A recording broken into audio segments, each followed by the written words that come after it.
నాడు శ్రీనివాస కళ్యాణం, శనివారం నాడు హనుమాన్ చాలీస 108 సార్లు, 15వ తారీఖు చివరి రోజు అమ్మవారికి కలశాలతో అభిషేకము, పూర్ణాహుతి జరుగుతుంది. ఈ ఉత్సవంలో ప్రత్యక్షంగాని పరోక్షంగాని పాల్గొవచ్చును. నేను షష్టమ పీఠాధిపతి సీతారామదాస స్వామి.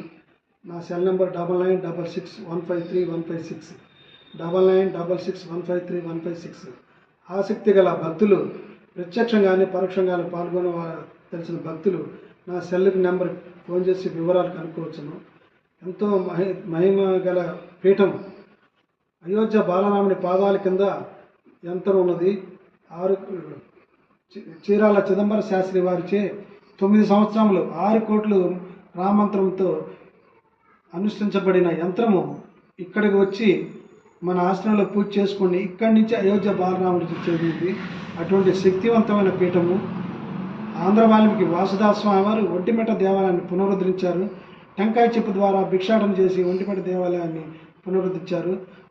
వాల్మీకి రామాయణం 24,000 శ్లోకాలు, 24,000 పద్యాలు అర్థతార్పంతో విశేషార్థంతో రచించి ఒంటిమిట్ట కోదండరామ స్వామికి అంకితం ఇచ్చారు. దాశేషం వారు 1958లో మహాసామ్రాజ్య పట్టాభిషేకం 50 ఎకరాలను పందిలేసి 20 రోజుల పాటు యాగాలు భోజనాలు పెట్టారు. తృతీయ గురుగారు శేషదాస్ స్వామి వారు 81లో సీతాగ్ని చేశారు. సుమారు 2.5 లక్షల మందికి అన్నదానం జరిగింది. పంచమ గురుగారు 2008లోను 2018లోను యజ్ఞం చేశారు. లక్షలాది మందికి అన్నదానం జరిగింది.